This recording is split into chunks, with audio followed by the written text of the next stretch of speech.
Team U D F എന്ന തരത്തിൽ തദ്ദേശ സ്വയംഭരണ തെരഞ്ഞെടുപ്പിന് ശേഷം ഉണ്ടായി വന്നിരുന്ന ഒരു ഒരു ടെമ്പോ, പ്രത്യേകിച്ച് കേരള രാഷ്ട്രീയത്തിൽ ടീം യു ഡി എഫ് എന്നത് അധികാരത്തിലേക്ക് വരാൻ പോകുന്ന ശക്തിയാണ് എന്നൊരു പ്രതീതി ജനിപ്പിക്കാൻ കഴിഞ്ഞിട്ടുണ്ടായിരുന്നു. അതിൻ്റെ തുടർച്ചയാണ് തീർച്ചയായും കേരളത്തിൻ്റെ പുതുയുഗയാത്ര. ശ്രീ വി ഡി സതീശൻ്റെ നേതൃത്വത്തിൽ നടന്ന പുതുയുഗയാത്ര വളരെ ഭംഗിയായിട്ട് സമാപിച്ചിട്ടുണ്ട്. അതിൽ പങ്കെടുത്ത ആളുകളുടെ പങ്കാളിത്തം ഓരോ പ്രദേശങ്ങളിലും, പ്രത്യേകിച്ച് മലബാറിലെ പല ഇടതുപക്ഷ കേന്ദ്രങ്ങളിൽ അതിന് കിട്ടിയ സ്വീകാര്യത ഒക്കെ വലിയ തോതിൽ യു ഡി എഫിന് പ്രതീക്ഷ നൽകിയ ഒന്നാണ്. ഇവിടെ തന്നെ സൂചിപ്പിച്ച പോലെ ഇതൊരു വളരെ പ്രധാനപ്പെട്ട തെരഞ്ഞെടുപ്പാണ്, ഒരു ജീവൻ മരണ പോരാട്ടം എന്ന് എല്ലാവരും വിശേഷിപ്പിക്കുന്ന യു ഡി എഫിനെ സംബന്ധിച്ചിടത്തോളം അതിൻ്റെ നിലനിൽപ്പിന് നേരെ വരുന്നൊരു പ്രധാന വെല്ലുവിളി വരുന്നൊരു തെരഞ്ഞെടുപ്പ് കൂടിയാണ്. ചരിത്രത്തിൽ ആദ്യമായി 2 ടേം ഒരു ഇടതുപക്ഷ മുന്നണി ഭരിച്ചതിന് ശേഷം മൂന്നാമതും ഭരണം ഉന്നം വെച്ചുകൊണ്ട് പ്രവർത്തിക്കുകയും അതിലേക്ക് വേണ്ടി സർവ്വസന്നാഹങ്ങളും ഒരുക്കിക്കൊണ്ട് പ്രവർത്തിക്കുകയും ചെയ്യുന്ന ഒരു കാലഘട്ടത്തിൽ അതിനെതിരെ ഏറ്റവും ശക്തമായ ഒരു പ്രതിരോധ നിര കെട്ടിപ്പടുത്തുകൊണ്ടാണ് യു ഡി എഫ് ഇത്രകാലവും പ്രവർത്തിച്ചത്, ഇതുവരെയും പ്രവർത്തിച്ചത്. പക്ഷേ അവസാന നിമിഷത്തിൽ അതിൽ ചില വിള്ളലുകൾ അല്ലെങ്കിൽ അതിൻ്റെ പ്രതീക്ഷകളിൽ ചില മങ്ങലുകൾ ഏൽക്കുന്നുണ്ടോ എന്നുള്ള സ്വാഭാവികമായ ഒരു പ്രതീതി എല്ലാവരിലും ഉണ്ട്, അത് പൊതുജനങ്ങളിലും ഉണ്ട് എന്നാണ് ഞാൻ വിചാരിക്കുന്നത്. ഇപ്പോൾ പറയുന്ന ഈ കോൺഗ്രസിൻ്റെ സ്ഥാനാർത്ഥി പട്ടിക പ്രഖ്യാപിക്കുന്നതിന് പറയുന്ന സാങ്കേതികമായ സംഘടനാപരമായ എല്ലാ കാരണങ്ങളും ശരിയാണ്.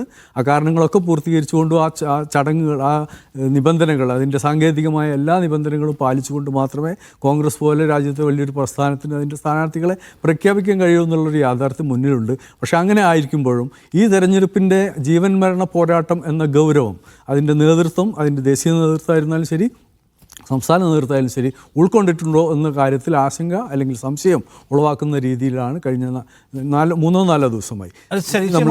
ലീഗിൻ്റെ കാര്യം ഞാൻ പ്രത്യേകമായി ചോദിക്കട്ടെ. ഇപ്പോൾ ലീഗിനകത്ത് ഇപ്പോൾ തിരൂരങ്ങാടിയിലെ സ്ഥാനാർത്ഥിയെ ചൊല്ലിയുകൊണ്ട് ഒരു കലഹം ഉന്നയിച്ചിരിക്കുകയാണ് അബ്ദുറഹ്മാൻ രണ്ടത്താണിയെ പോലെ ഒരു മുതിർന്ന നേതാവ്.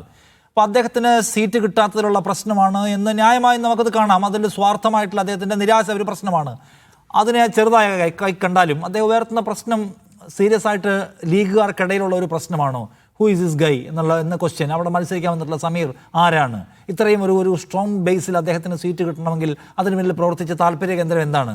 അപ്പോൾ ഈ പറഞ്ഞ റോപ്പിംഗ് എന്ന് പറയുന്ന പരിപാടിയുള്ള പാരച്യൂട്ട് സ്ഥാനാർത്ഥികൾ, ഇത് ഒരു ലീഗിൻ്റെ ഒരു മെറിറ്റോറിയസ് അല്ല തീരുമാനം എന്ന് പറയുന്ന ഒരു അതൃപ്തി ഉണ്ടാക്കാൻ ശേഷിയുള്ള ഒന്നാണോ? അതോ മറ്റെല്ലാം മറന്ന് ഭരണമാറ്റം എന്നതിലേക്ക് ലീഗിൻ്റെ മൊത്തം സ്ക്വാഡും ചലിക്കുകയാണ്, അതിനിടയ്ക്ക് ഇതൊന്നും വർക്കാവാൻ പോകുന്നില്ല എന്നാണോ? അല്ല, സാധാരണഗതിയിൽ മുസ്ലിം ലീഗിൻ്റെ സ്ഥാനാർത്ഥി പട്ടിക പുറത്തു വരുമ്പോൾ കഴിഞ്ഞ തെരഞ്ഞെടുപ്പിൽ നമ്മളത് കണ്ടിട്ടുണ്ട്, അതിന് മുമ്പും കണ്ടിട്ടുണ്ട്. ചില മണ്ഡലങ്ങളിൽ ഇതുപോലെയുള്ള അസ്വാരസ്യങ്ങൾ കാണാറുണ്ട്. അതിപ്പോൾ പണ്ടില്ലാത്തതാണ്. അത് പുതിയ കാലത്ത് രാഷ്ട്രീയത്തിൽ പ്രത്യേകിച്ച് CPM-ലടക്കം കേഡർ പ്രസ്ഥാനമെന്ന് നമ്മൾ വിചാരിക്കുന്ന CPM-ലടക്കം പൊട്ടിത്തെറികൾ ഉണ്ടാകുന്ന, അതിൻ്റെ സെക്രട്ടേറിയറ്റ് മെമ്പർമാരടക്കം മുൻ മന്ത്രിമാരടക്കമുള്ള ആളുകൾ, MLA-മാരടക്കം ആളുകൾ പാർട്ടി നിലപാടിനെതിരെ പ്രവർത്തിക്കുന്ന ഒരു കാലത്ത് ഇതൊരു സ്വാഭാവികമായ കാര്യമെന്നേ ഞാൻ വിചാരിക്കുന്നുള്ളൂ. കോൺഗ്രസ് ആണെങ്കിൽ അതിൻ്റെ ഒരു വിശാലമായ ജനാധിപത്യ സ്വഭാവം അനുസരിച്ച് ഇത്തരം പൊട്ടിത്തെറികൾ സ്വാഭാവികമാണ്, പണ്ടേ ഉള്ളതാണ്. ലീഗിൽ ഇതൊരു പുതുതാണ്, പക്ഷേ അത് അത്ര പുതിയതല്ല എന്നാണ് ഞാൻ വിചാരിക്കുന്നത്. കാരാട്ട് റസാക്കിനെ പോലുള്ള ആളുകൾ എതിർപക്ഷത്ത് പോയി മത്സരിച്ച് ജയിച്ച ചരിത്രം ഇവിടെ ഉണ്ട്. പണ്ട് പാർലമെന്റിലേക്ക് വിട്ടല്ലേ മന്ത്രിയായിരുന്ന സമയത്ത് ഒക്കെ ആഭ്യന്തരമായ സംഘടനാപരമായ പ്രശ്നങ്ങൾ സ്വാഭാവികമായിട്ടുണ്ട്. ഇപ്പോൾ അബ്ദുറഹ്മാൻ രണ്ടത്താണിയെക്കുറിച്ച് തന്നെ സവിശേഷമായി പറയുകയാണെങ്കിൽ അദ്ദേഹത്തെ കഴിഞ്ഞ തവണ സീറ്റ് കൊടുക്കാതെ അദ്ദേഹത്തിൻ്റെ സമ്മർദ്ദത്തിൻ്റെ ഫലമായിട്ടാണ് പുനലൂരിൽ കൊണ്ടുപോയി ലീഗ് മത്സരിപ്പിച്ചിട്ടുണ്ട്. ഒക്കെ അസ്വാഭാവികമായ കാര്യങ്ങളാണ്.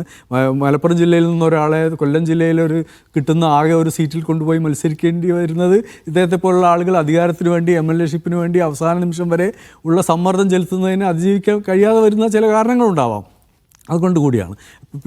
അതേപോലെ ചില ഘടകങ്ങൾ. പക്ഷേ പൊതുവെ മുസ്ലിം ലീഗിൻ്റെ 25 സ്ഥാനാർത്ഥികളെ പ്രഖ്യാപിച്ച പട്ടിക എടുത്ത് നോക്കുമ്പോൾ അതിൽ 1-2 സ്ഥാനാർത്ഥികൾ മാറ്റി നിർത്തിയാൽ കഴിഞ്ഞ തവണത്തേക്കാൾ മെച്ചപ്പെട്ട ലിസ്റ്റാണ്. അത് വലിയ രീതിയിലുള്ള സ്വാധീനം ചെലുത്തിയിട്ടുണ്ട്. നമ്മളതിലെ പ്രായപരിധി അല്ലെങ്കിൽ ശരാശരി പ്രായം, ആ സ്ഥാനാർത്ഥികളുടെ ശരാശരി പ്രായം എടുത്തു നോക്കിയാൽ ഇപ്പോൾ നിലവിൽ കേരളത്തിൽ പുറത്തു വന്നിട്ടുള്ള എല്ലാ ലിസ്റ്റിലേക്കാളും ചെറുപ്പമുള്ള സ്ഥാനാർത്ഥികളാണ്. അതിലെ ഒരു 25-ൽ പകുതിയിലധികം ആളുകൾ കഴിഞ്ഞ 2-3 തലമുറയിലെ MSF യൂത്ത് ലീഗ് നേതാക്കളാണ്. പലരും പരിചയസമ്പന്നരായ PK കുഞ്ഞാലിക്കുട്ടിയെ പോലുള്ള നേതാക്കളും ഉൾപ്പെടെ ഈ ഏറ്റവും പുതിയ തലമുറയിലുള്ള PK നവാസിനെ പോലെ, ഫാത്തിമ തഹ്ലിയെ പോലുള്ള നേതാക്കൾ അതിലുണ്ട്. തീർച്ചയായും അതിന് അപവാദങ്ങളുണ്ട്. 2-3 സ്ഥാനാർത്ഥികൾ തീർച്ചയായും അതിൽ ആ മണ്ഡലത്തിനോ അല്ലെങ്കിൽ ആ സ്ഥാനാർത്ഥികൾ എന്ന നിലയിലോ യോജിക്കാത്ത ആളുകളാണ്. പക്ഷേ അവരുടെ പോരായ്മകളെ ആ മണ്ഡലത്തിൽ പാർട്ടിയുടെ ശക്തി കൊണ്ട് മറികടക്കാം എന്ന ഒരു ധാരണ ഒരു പക്ഷേ മുസ്ലിം ലീഗ് നേതൃത്വത്തിന് ഉണ്ടായിട്ടുണ്ടാവാം. അതുതന്നെയാണ് സംഭവിക്കാൻ പോകുന്നത് എന്നാണ് ഞാൻ വിചാരിക്കുന്നത്.